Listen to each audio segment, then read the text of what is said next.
Bayangkan jika pemilu 2029 sebenarnya sudah dimulai hari ini, bukan dengan baliho, bukan dengan deklarasi, dan bukan dengan kampanye, melainkan lewat penyusunan jaringan politik, pembentukan citra, pertarungan di balik layar, dan perebutan pengaruh di sekitar kekuasaan.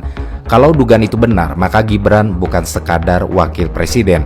Ia adalah figur yang sedang dipersiapkan untuk memastikan pengaruh keluarganya tetap bertahan, bahkan ketika masa jabatan presidennya telah selesai. Dan benarkah demikian? Ataukah semua ini hanya rangkaian peristiwa yang dibaca terlalu ke depan? Kita akan menyelaminya lebih dalam. Yang paling saya sayangi, Ketua Umum Partai PSI. Kalau kita ingin memahami kemana arah politik Gibran menjelang 2029, kita tidak bisa memulainya dari Gibran sendiri.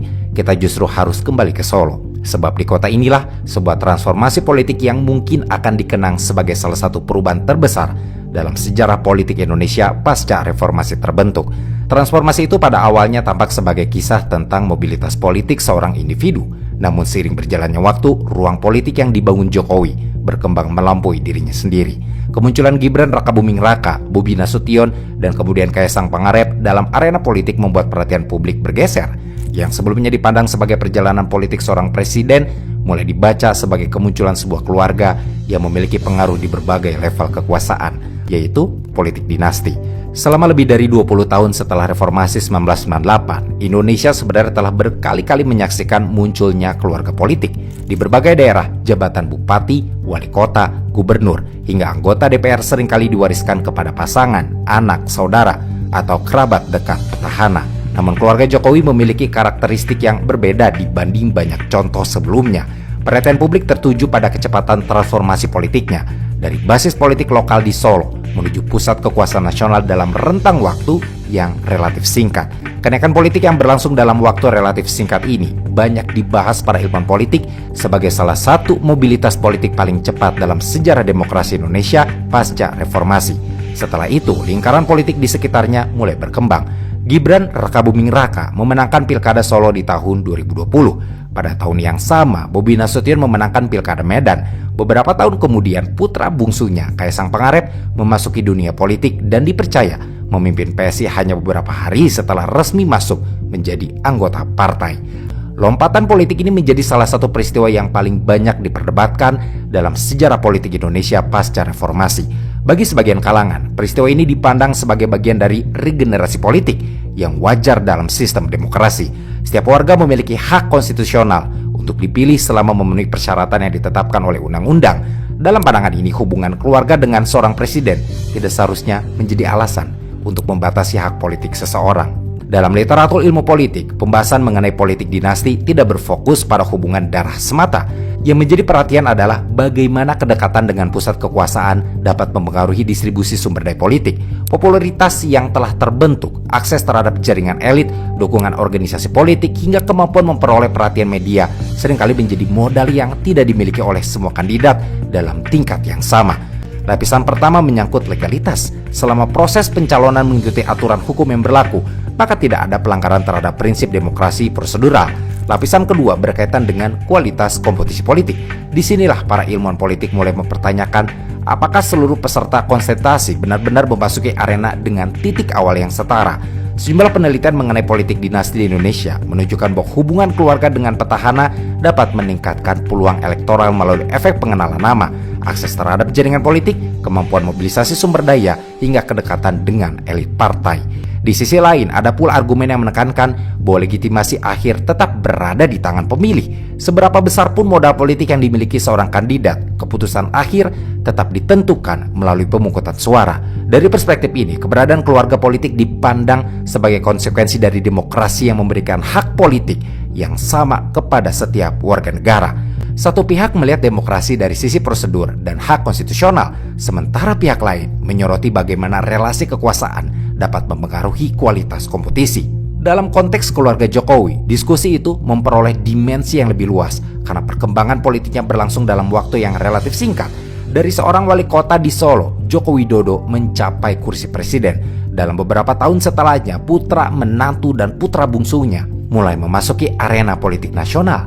Rangkaian peristiwa tersebut menjadikan keluarga Jokowi sebagai salah satu objek kajian yang paling banyak dibahas dalam studi mengenai elit politik Indonesia kontemporer.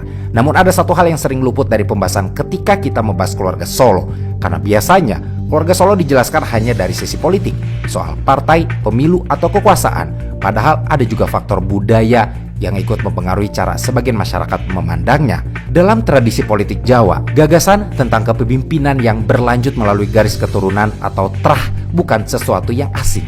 Sejak lama dikenal keyakinan bahwa keluarga seorang pemimpin memiliki kedekatan dengan legitimasi kekuasaan. Dalam tradisi keraton bahkan terdapat konsep wahyu keprabon, yaitu kepercayaan bahwa ada semacam mandat kepemimpinan yang melekat pada sosok atau garis keturunan tertentu. Tentu saja, Indonesia sekarang adalah negara demokrasi dan kepemimpinan ditentukan melalui pemilu, bukan berdasarkan garis keturunan. Karena itu ketika beberapa anggota keluarga Jokowi memasuki dunia politik dalam waktu yang hampir bersamaan, perdebatan yang muncul tidak hanya berkaitan dengan strategi politik, tetapi juga dengan cara masyarakat memahami hubungan antara keluarga dan kepemimpinan.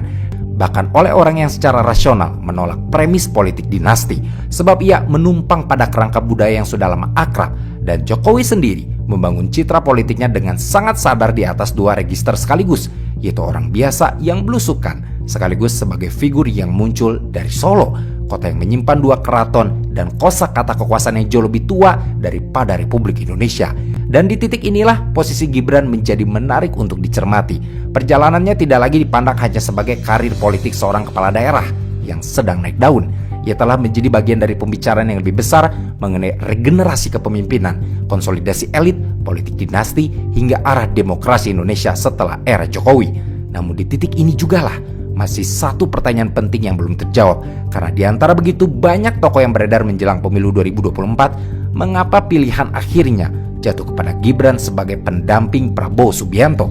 Apakah keputusan itu semata-mata didorong oleh kebutuhan memenangkan pemilu, atau terdapat kalkulasi politik yang jauh lebih panjang? Tapi politik memiliki logikanya sendiri. Aliansi yang pada satu periode tampak mustahil dapat berubah menjadi koalisi pada periode berikutnya ketika kepentingan politik menemukan titik temu. Rekonsiliasi antara Prabowo dan Jokowi setelah Pilpres 2019 menjadi salah satu titik balik terpenting dalam politik Indonesia, terkhusus ketika Prabowo menerima tawaran menjadi Menteri Pertahanan di Kabinet Jokowi. Pada konteks ini, banyak pengamat melihat bahwa kompetisi yang selama ini mendominasi politik nasional mulai bergeser ke arah kerjasama. Kerjasama yang mulai terbangun setelah Pilpres 2019 kemudian memasuki babak baru menjelang pemilu 2024. Untuk pertama kalinya, terbuka kemungkinan bahwa Prabowo tidak lagi berada di kubu yang berseberangan dengan Jokowi, melainkan maju dalam satu poros politik yang sama. Guru Besar Ilmu Politik Universitas Airlangga, Profesor Kacung Marijan, membaca pencalonan Gibran dalam kerangka yang lebih panjang. Dalam salah satu analisisnya, Prof. Kacung menyebut bahwa keberadaan Gibran memiliki dua fungsi sekaligus.